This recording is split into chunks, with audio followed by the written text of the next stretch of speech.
Hey guys, welcome to the promised AMA video, or at least that's all this was supposed to be. So I was thinking that it would be good to add a little something extra to this AMA as thanks for all the subs, comments, likes, and support. So here we go. What's up everyone, Epic here. I just felt like if you were going to watch this video and watch me talk for, God knows how long this video will be, I think you guys would probably appreciate attaching a face to the voice, right? So yeah, hey, what's up? Anyway, this is the AMA video where I'll be answering your burning questions. Let's not make this any longer than it really ever has to be. So let's just jump straight into the questions. So Kyle LG over here asks, what's your name, what's your age, where are you from? And because of those musical notes, I am reading it leave the door open. I don't know why, but yeah, so let's go answer his questions now. What's your name? Sorry, but nah, I don't ever plan to give my real name out. You guys can still call me Epic. Epic is one half of my gamer tag, so it's yeah. I respond to it, no worries about that. How old am I? I'm 30 years old. I actually turned 30 earlier this year. And where am I from? I'm from the Philippines. More specifically, I live in Manila, which is why whenever I announce, the schedule for a new upload, it's always in Manila time. And yeah, I was born here, raised here, lived in Manila all my life. Oh yeah, can I have some screen time? Got you covered, bro. Okay, next we have some questions from Approaching Ruin, which before I answer, good name choice. I played that game too. I have RB too, so I can hear it. I can hear it approaching. Number one, what's your job? Because you always mention but never say. Okay. I work in the marketing and advertising industry here in the Philippines. My role in particular is, my job title is senior copywriter. So I write a lot of stuff. I write for a living. So if you guys guessed that, you're right. I do write for a living, but probably not in the way that you guys were, thinking. Definitely. I'm not an author. I'm not, a published whatever.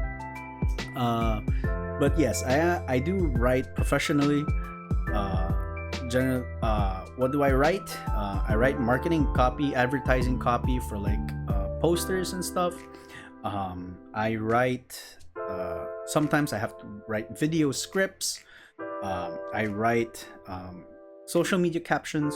I write email marketing. What else do I write? I write a lot of stuff. I write a lot of stuff. Aside from writing, I kind of like the architect of marketing campaigns. 3-month, 6-month, 1-year marketing campaigns. I design those from start to finish, laying down the framework based on client requirements and stuff, and try to put a creative spin on it. So yeah. And right now, I'm sure some of you are probably wondering, have I seen something you've done? The thing is, I work in a boutique agency. Majority of our clients are here in the Philippines, but we do have some international ones.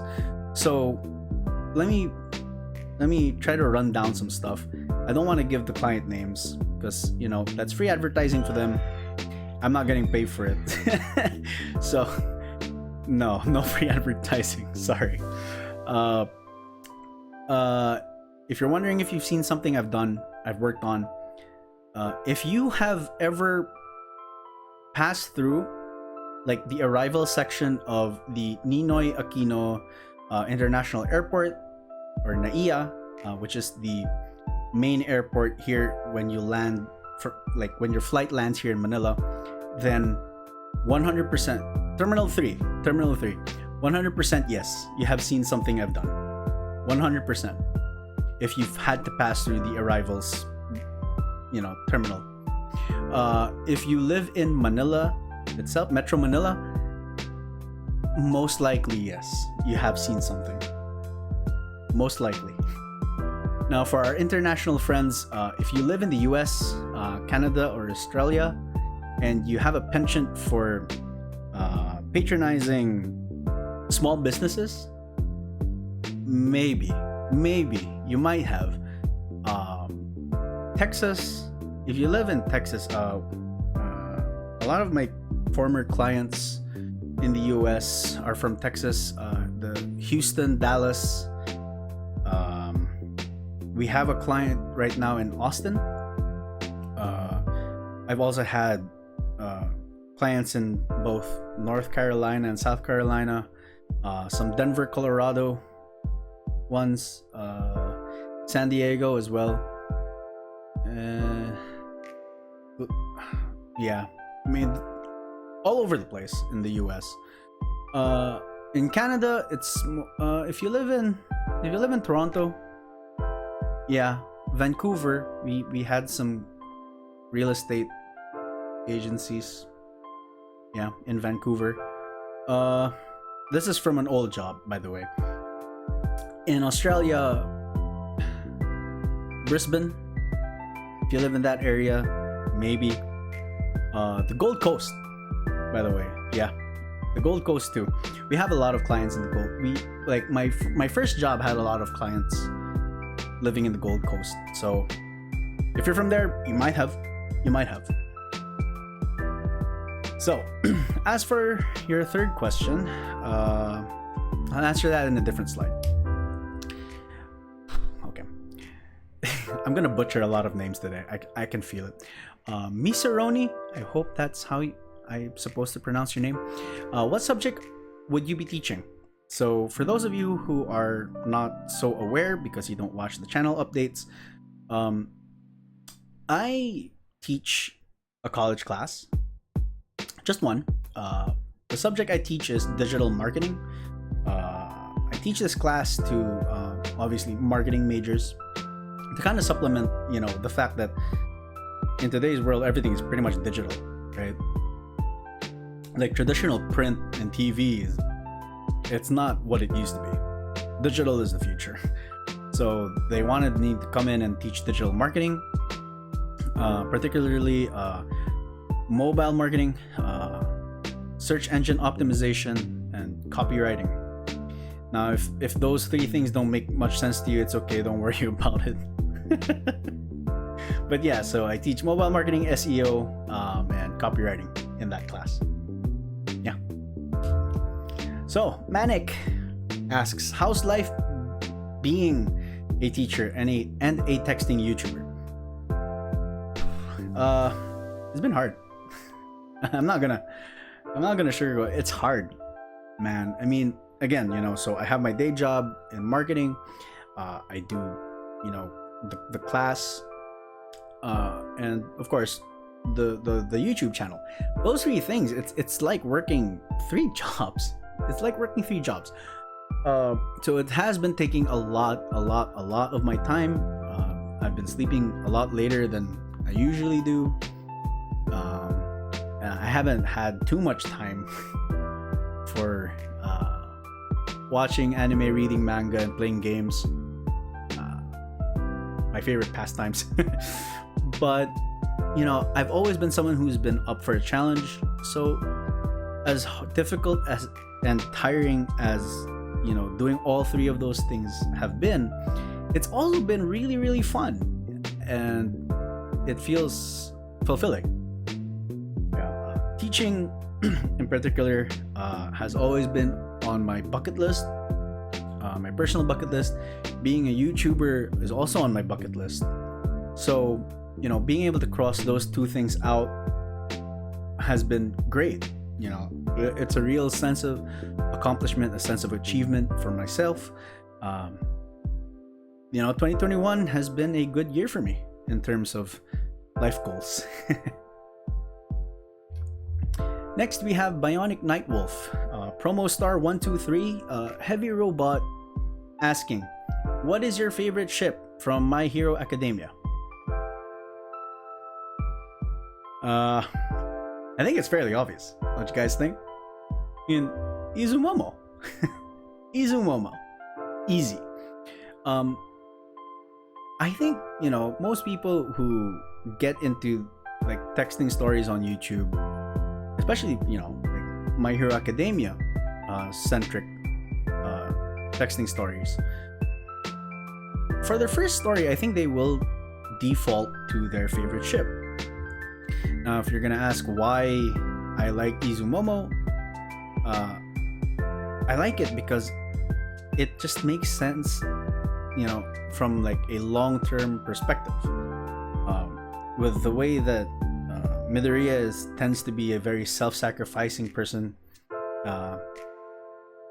having a big sister type kind of girl in his life would foster a good relationship, a good long-lasting relationship, and Midoriya would be good, for Momo when she has her struggles with, her confidence and identity as, a hero, which was something that was really hammered in, I think, in season 1, right? Where she really, or was it season 2? No, season 2, sorry. She lost a lot of confidence after getting thrashed by Tokoyami. So, there's a lot of subtle details in their personalities that they work, like they mesh, right? Like if you take your hands, if you take your hands, right, your fingers like are your strengths, the grooves in between are like your weaknesses. And if this is Momo and this is Midoriya, you join them together, there's no more weaknesses, right? And I think like out of all the ships, like they complement each other the best. And because of that, like they're well-adjusted people. And that it's a recipe for a long relationship, long, happy relationship. And that's why I like it. If you're wondering about, other ships that I would support, that I do ship for Midoriya, Kendo. She essentially plays the exact same role as Momo in that regard, as the big sister. I think Momo just wins out more, like from my perspective, because Momo was in 1A, they're classmates, they spend a lot more time together, so there's a lot more opportunity for like romance to develop. Kendo was unfortunately moved to 1B. We don't get to see her as much, which obviously Midoriya wouldn't get to see her as much, besides the karate chops to Monoma's neck. Yeah, but I guess if Momo and Kendo had switched places and Kendo was in 1A, I would probably be shipping Izu Kendo for sure. It just makes a lot of sense. Other ones, just preference. I like Nejire. I like a Nejire Midoriya pair. I like that ship. It just seems like they would have so much fun together. They would have so much fun together. And I think Nejire is the best person to help erase the shyness and the minor early self-confidence issues that Midoriya had, in the story, and just help him become a more open person, a happier person. That's why I like Nejire. Setsuna, another person I ship. That's just personal preference. There's nothing. there is absolutely no deeper reason why I ship it. I just like Setsuna a lot. I think she's a very, very interesting character with a very interesting quirk that is a lot stronger than I think a lot of people would initially think. So yeah, for non-Midoriya-centric relationships, call me basic, but I just really love Kaminari Jiro. It just works, you know, it just works. Ida Ochako is another one that I like.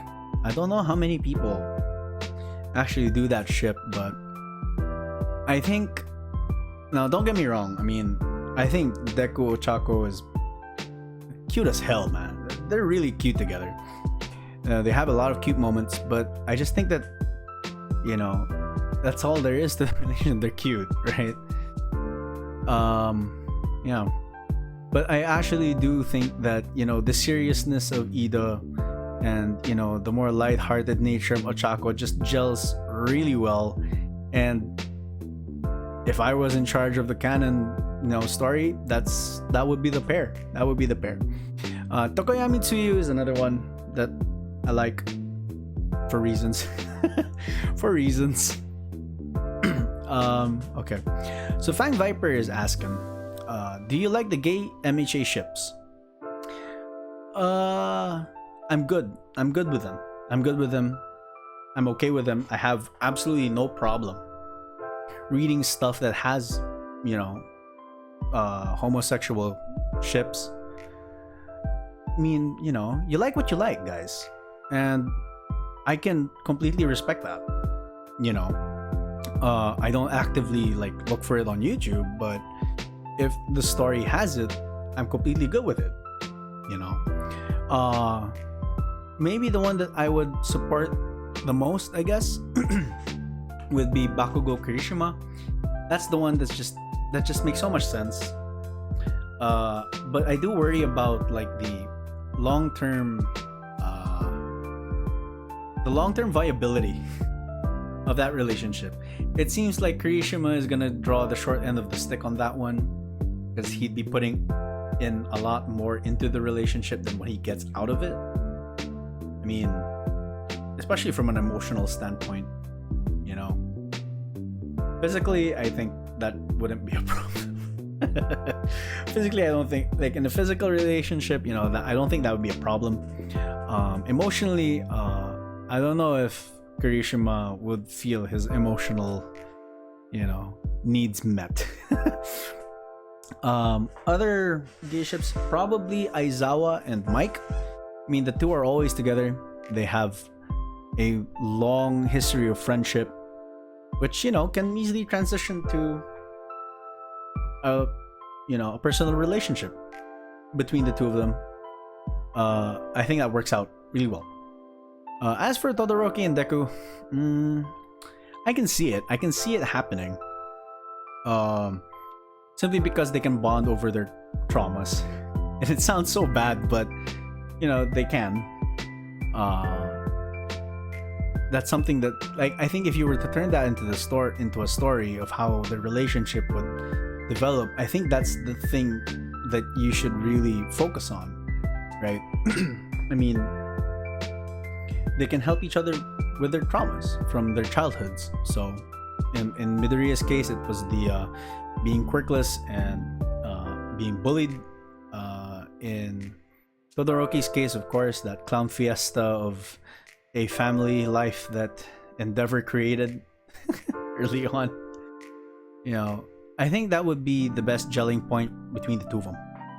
So yeah, those are my thoughts on the ships. So Nariyuki asks, what is it like to see your channel grow? Did you think you would get so big? No. No. I can't give you guys like timelines on what I think, how I think the channel should be growing, the rate that it's grown, but I definitely, obviously, never expected it to be like this. Yeah, and that, you know, that's all thanks to you and everyone else watching this. Like, it's because of you guys that the channel has grown the way it has, as quickly as it has. It's real good. Every time I see the sub number go up, I'm floored. You know, it's humbling to know that people like what the story that you write, and it's still the first story, and I'm hoping that I still have everyone's support after this one ends. I'm worried about that, and then for succeeding stories. What was your way to become a YouTuber? Dude, make a new email, make a YouTube channel, populate it. That's what I did. But yeah, this will tie up to the next one. How do you work on your stories? Do you make a storyboard, raw draft, and work on it and polish it? Everything ties up. So Irish Potato asks why your content's so damn good. Radical Plays asks how long does it take to make these, and Fang Viper back here asking how do you come up with such detailed stories. And honestly, I have absolutely no problem showing you guys behind the scenes stuff.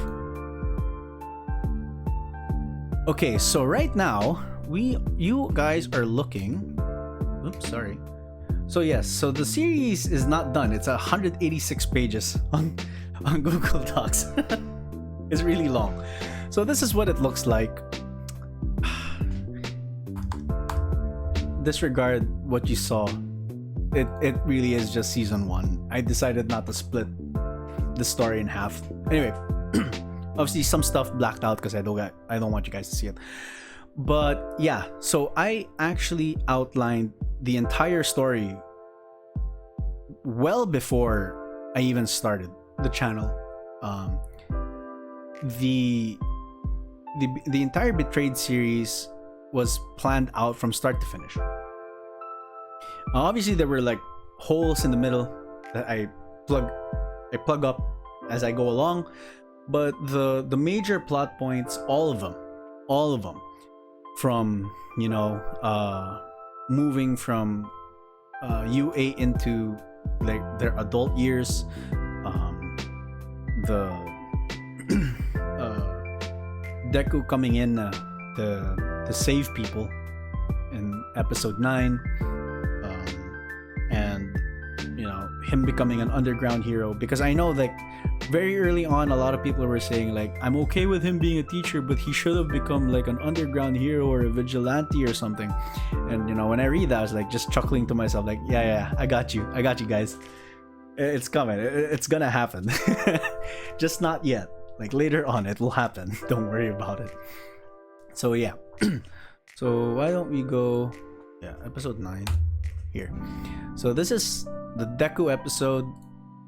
As you can see here, this is like the format.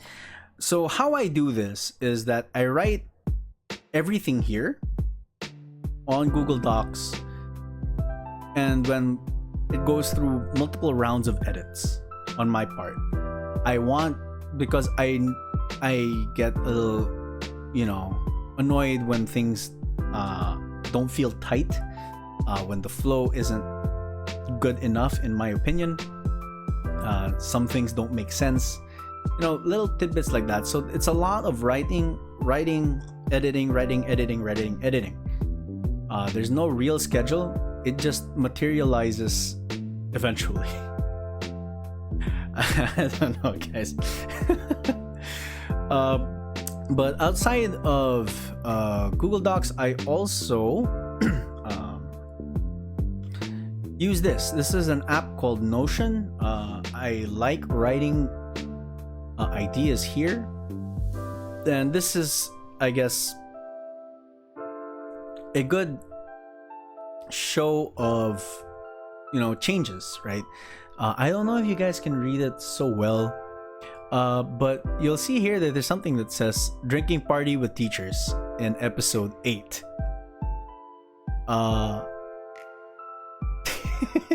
In episode 8, I completely scrapped that because the flow felt wrong, so that was removed.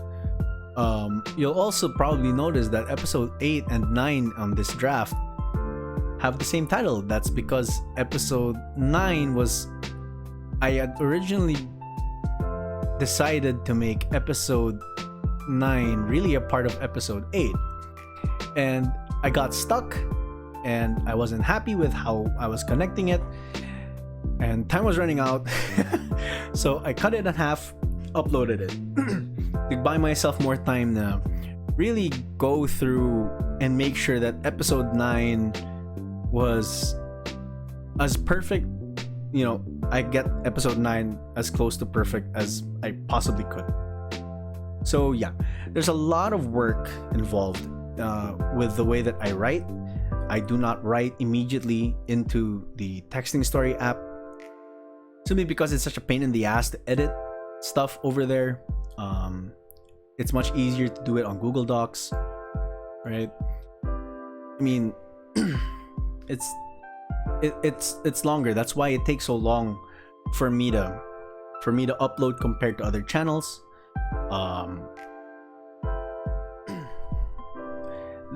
Yeah, so that's why it takes a lot longer for me to upload compared to other texting channels. And with the way that my schedule has gone, you know, I now have to dedicate quite a lot, like alternating nights. One night I have to focus on the teaching stuff, you know, lesson plans, checking, you know, student output. And then the next day, you know, I set aside about 2-3 hours in the evening, late in the evening, to write the story.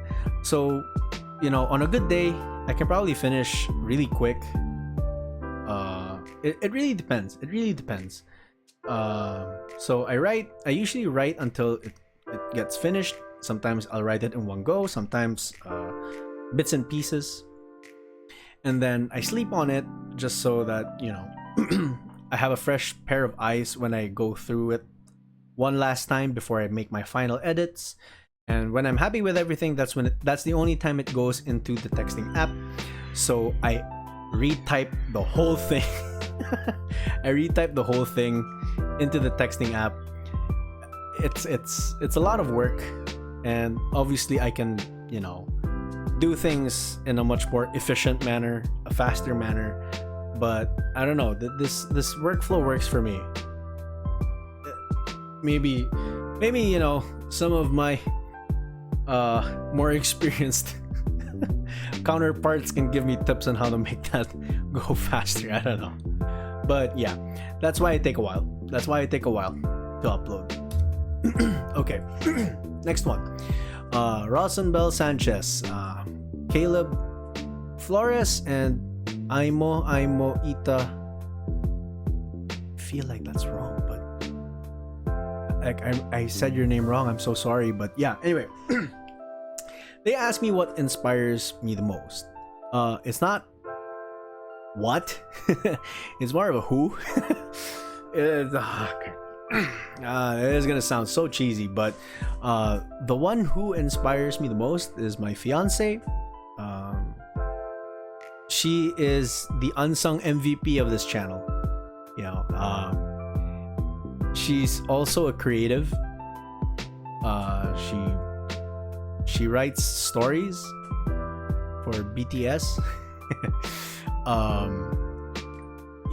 You know, she's a graphic artist. She's a musician. Yeah, I mean, she's a very, very creative girl, and she inspires me. You know, like, as someone who works in creative, it's like, it feels like a competition sometimes on who can be more creative, and it's a friendly competition sometimes. But I think, you know, I call her the unsung MVP because I bounce a lot of ideas off of her, including the Betrayed series. There have been some tweaks to the story where I felt, you know, writer's block.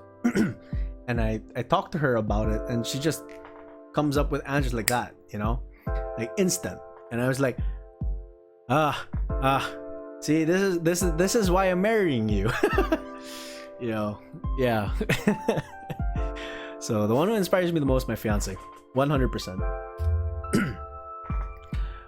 Neil Alfonso, Caleb again, and Flank Cinti. I'm so sorry for butchering your names, guys. What is the reason or inspiration that made you become a YouTuber in the first place? You know, what made me start doing texting stories? This is not something that, you know, I was particularly like exposed to early on. I was reading texting stories in the middle of the night, really, because I had the MHA soundtrack on repeat for a couple of hours while working, and then while I was playing like Genshin Impact. And then I finished all my resin and stuff, and then I was getting ready to go to sleep, and then I saw a texting channel,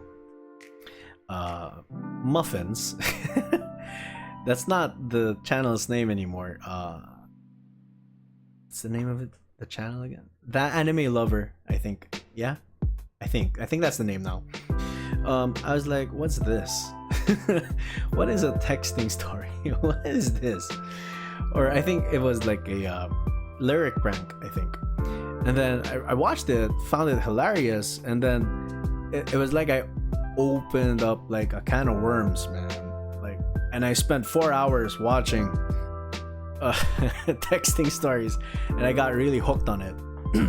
So I was very content with just being a viewer until I came across a particular story, Betrayed. You know, and I was fascinated by like the trauma that, you know, the authors put Midoriya through, and I think it was great. The only problem was that I felt like, you know, it it didn't have to be. No, sorry, that's not what I'm trying to say. But I felt like a lot of the ones I read at least. I haven't read every single one, obviously, but I felt like the trauma aspect, which is the core of that entire AU, is just, you know, it goes to the wayside, man. I mean, like maybe 2-3 episodes in, and then they're all buddies again. And I was like, no, that wouldn't happen. You know, if they beat you half to death, you guys aren't gonna be friends like that, man. Like the trauma became so, what's the word? Not negligible. It became a footnote. You know, it's just something that happened on a Tuesday, and then, you know, everyone's friends by Friday. I mean, I felt unsatisfied with that. I think that the AU needed to explore the trauma, the consequences of that incident. And so, you know, I felt motivated, like, hey, you know, I can probably write a story that addresses my concerns about, you know, the entire setup. So that's the reason why I made, you know, epic texting stories. As for becoming a YouTuber, again, YouTube was something on my bucket list. I have another channel that was really just more of, you know, for fun. I've abandoned it because, again, it was a hobby channel, and then this one is a much more serious attempt at YouTube. So yeah. Who inspired you to make texting stories? There wasn't one person who inspired me. Again, probably because, you know, what inspired me was because I wanted to address, like, I don't want to say it, but for lack of a better term, like deficiencies in, you know, how the Betrayed series was typically handled. So by that definition, you know, no one really has inspired me to make it. But I will give shout outs to my two favorite ones. Vilist, I love his stories, man. Really good. Really good. And I think I had a couple of people discussing Violet's work in one of the comments, and I forget which episode that was. And yeah, that anime lover, just for the comedy, I don't know, like his brand of comedy resonates with me, man. I don't know why. Oh yeah, this one. So these questions kind of caught me off guard. How's your mental health been since the sudden change brought about by the pandemic? Hope you good, dude.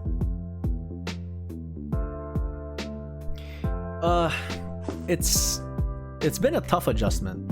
I mean, you know, the situation here in the Philippines is just bad. The entire pandemic has been botched. Like, the response to it has been botched by no fault of like our frontliners and healthcare workers, you know. But we have all been cooped up at home, or at least personally, I've been cooped up at home since March of last year. Like, I really don't leave the house unless I absolutely have to, and it's been tough, you know. I think the biggest thing that I've learned in this pandemic is that it's only fun to stay at home all the time if you choose to stay at home all the time. I'm a homebody. I like staying at home, and I'm not really very keen on going out anyway. I thought that, you know, being locked at home for a couple of months would be, you know, easy peasy for me. But since it's gone on for more than a year, it's like this whole COVID thing has to be resolved, man. It's hard. It's really hard. Personally for me, it's that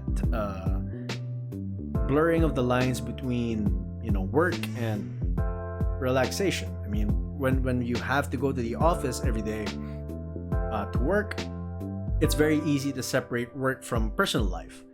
But now that since I'm working here at home, it's a lot tougher. It's a lot tougher, definitely.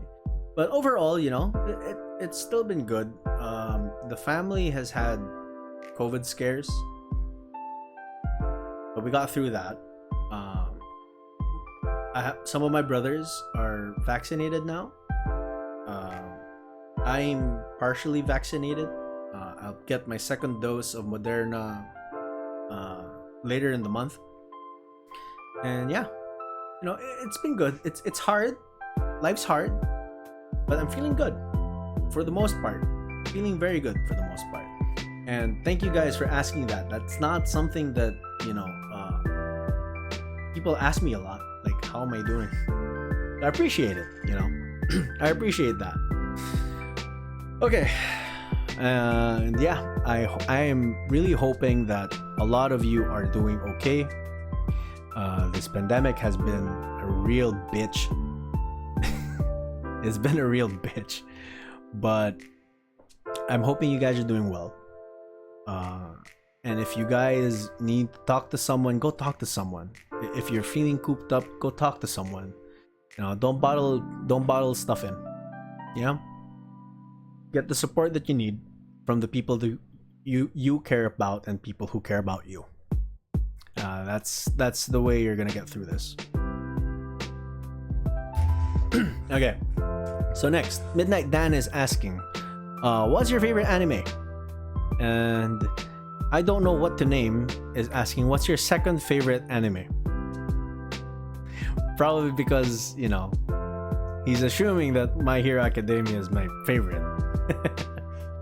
I have been watching anime for 27 years now.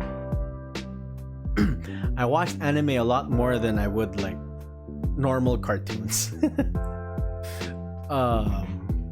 I grew up watching a lot of different stuff, and so for my favorite anime, it's very hard to pinpoint because, you know, personal feelings get in the way a lot, nostalgia and all of that.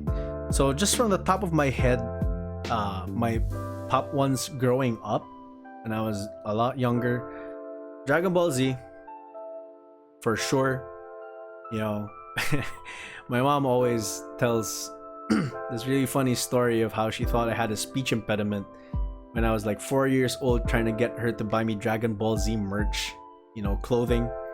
And she was thinking of herself like, oh my god, my son has a speech impediment because all she heard was Dragon Ball Z, right? So when she went to the department store, like, she and my dad were like, oh my god, he was actually saying a real thing when, the clerk there confirmed like, oh, your son's probably saying Dragon Ball Z. So yeah, Dragon Ball Z, a lot of nostalgia there.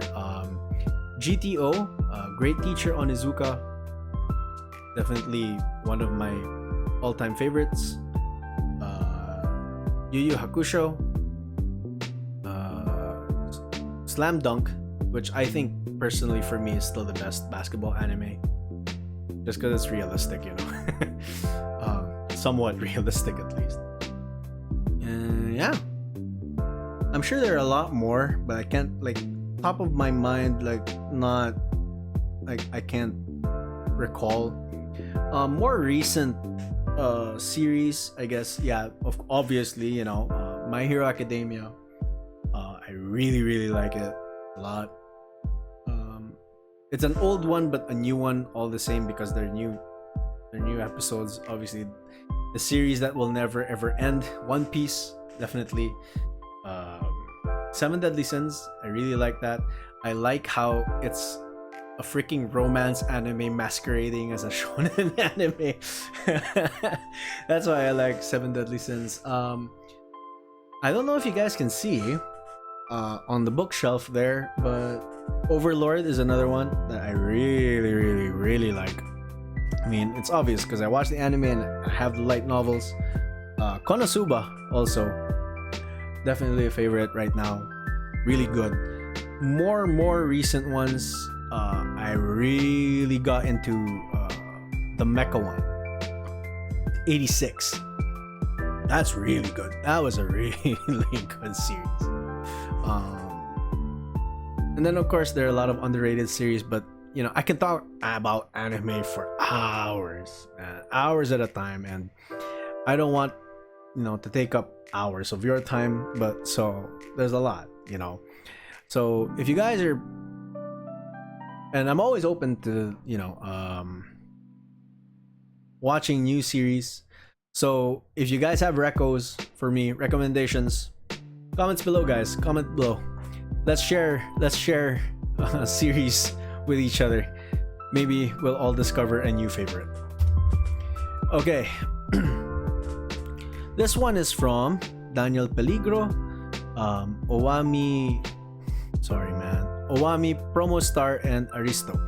So Daniel, yeah, so I am Filipino, so I can read this with no problem, but since there are people who are not Filipinos, that's why I post in English and speak in English. He's asking me, what is the next series after this Izumomo one? So that's the theme for the questions here. How long is the series? I'm assuming Owami here is asking how long it's gonna go for. Promo Star asking what happens if the Betray series ends. Don't worry, dude. It's not an if. It will end one day. Don't worry about that. And what are your plans after you finish Izumomo? I am not going to talk about the ideas, because the ideas right now, since I'm focused on the Betrayed series, the ideas I have are very raw. It's just the ship and setting, the AU settings that I have. But I do have some. I have about 4, maybe 5, ideas that's cooking in the background as I'm writing, as I finish up Betrayed, and I will put it to a vote. I will go when the Betrayed series ends. When it ends, make sure you guys go to the community tab. I will put it up to a poll. I will give you the setting of the AU. Maybe not the ship, just to add excitement. But I will give you guys the 4 or 5 that I have cooking. and I will let everyone vote on those series, and that will be the one that goes up after Betrayed. So these are requests here from Hariz, Cloud Does Gaming, Satwan, and Basist Ken. So, you know, a lot of requests. So there, I have gotten a lot of Izukendo requests, and you know, since I did explain that Izukendo is another top tier ship in my opinion. Yes, there is a story that is Izukendo. I will not say what the AU setting for that is, but yes, there is. It's not, you know, it's not a chance of planning. There will be one eventually. Whether it's the very next one or, you know, after that, it will depend. But yes, I have every plan to make an Izukendo story. As for Satwan and Basist, one is asking for an anti-hero Deku, and one is asking me to make a Deku AU where he has Son Goku's powers. So basically, he wants Deku to be a Saiyan. Your requests and suggestions, and not just like here, right? Like if you guys have been putting requests and suggestions on the comments section, it's all duly noted, guys. Like I really note that down on Notion. But you know, it depends. I get stuck in my head a lot because I daydream a lot, which is obviously something that's really good if you want to do texting stories, right? You have to have a very active imagination. But yeah, I mean, I'm definitely open to writing those kinds of stories, but you know, I don't want to make something so, I wouldn't say simple, but I mean, the anti-hero Deku, I have to come up with a storyline that where an anti-hero Deku makes sense. I think I have something like that. I think, I'm not sure if it would qualify as an anti-hero. Maybe we'll have to see. For the Goku one, I would have to think of something where it makes sense to have, you know, Super Saiyan powers, but at the same time not making him extremely OP where he just keeps winning and winning and winning, and you know, it doesn't matter what kind of problem he goes through, it's just a piece of cake for him, right? Yeah, but definitely yes, I can. Your idea suggestions are duly noted, and I hope that I can come up with narratives that fit your suggestions. If anyone wants to explain further, I'm more than happy to listen, you know, and consider. So if you guys have suggestions as well, again, comments below. Okay, back to Daniel Peligro. I know if you guys aren't Filipino, you probably can't read this, but his second question is, what tips can I give, you know, to people who are interested in writing a story? And I'm guessing he's talking about fan fiction or maybe a texting story, I don't know.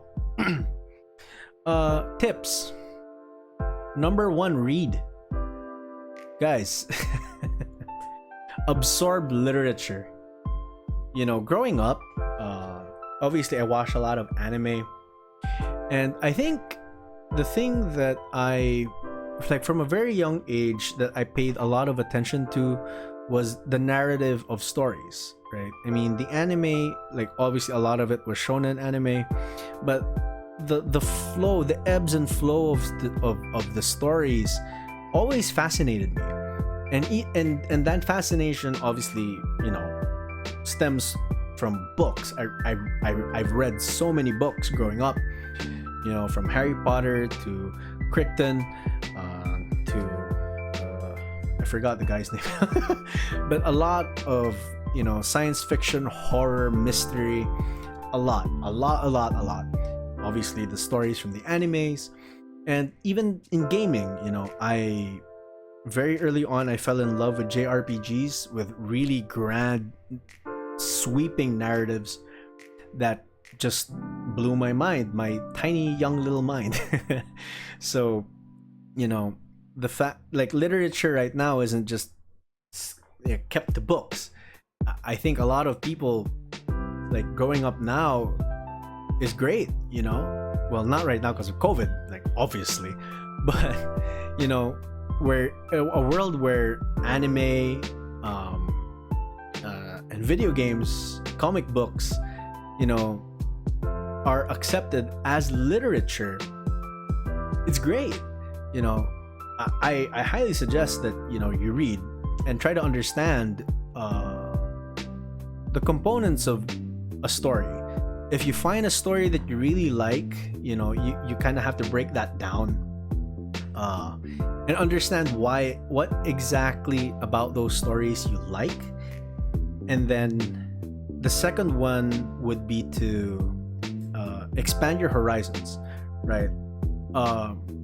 Obviously, I watch a lot of shonen anime, but I watch a lot of comedy as well. Particularly, I watch a lot more rom-com series than shonen series, really. It's my ultimate rom-coms are like my ultimate guilty pleasure, because the stories tend to be very, very well thought out. Tend to be.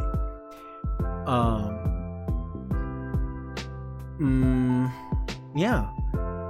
I think the only other tip I can give you is, steal bits and pieces from different sources to create your own style in your own voice. Because, you're not gonna be, unless you are like a prodigy level genius, it'll take a while to develop your writing style and your writing tone. So exposing yourself to as much of that as possible can only do you good. For YouTube itself, I think there's nothing wrong with taking your time. I think your biggest enemy is rushing stories out, because you lose out on quality control, I guess. I mean, I understand why you would want to get it out like every day, every other day, like some other, channels. But, YouTube is a marathon. It's not a sprint, it's a marathon, right? Especially if you're going to treat this as a very serious thing. So taking your time to really craft a story that flows well, and a story that has, meaning, something to add to, what's already existing. Because I think that, originality is so overrated these days. Having an original concept is so overrated. I've always believed in a saying called good artists copy, great artists steal, right? You can copy it and pass it off as your own, but a really good artist will steal the concepts and the ideas from others and make it better, right? Or at least in their mind make some like a better version of it. So that's something that you can something to keep in mind, I guess, for you and for everyone else, because there have been some people telling me that they've started, well, not me, but like the comment section, that they've started their own texting story channels. And good luck, guys. It's gonna be hard, but don't give up, man. I always think the world could use more writers, more contributors to that. Writing is a very underrated skill. let's just keep it at that. Oh, that was the last one. All right. You guys, thank you so much Ooh, we almost hit an hour. Oh my god. Okay. Almost. Really close. I have no idea like how long this is gonna take to upload this. Anyway, thank you guys so much for sending in your questions. I hope I didn't bore you too much with like my life story and all of that stuff. But all the same, thank you guys so much. Thank you so much for all your love and support. For sending in all these really interesting questions for me to answer. And I hope that I was able to answer all your questions. If there's something that I missed, or if you have follow-up questions to what I said, you can always send it in the comments below. So yeah, thanks guys. Thank you so much for watching, and until the next AMA, stay epic. Bye guys.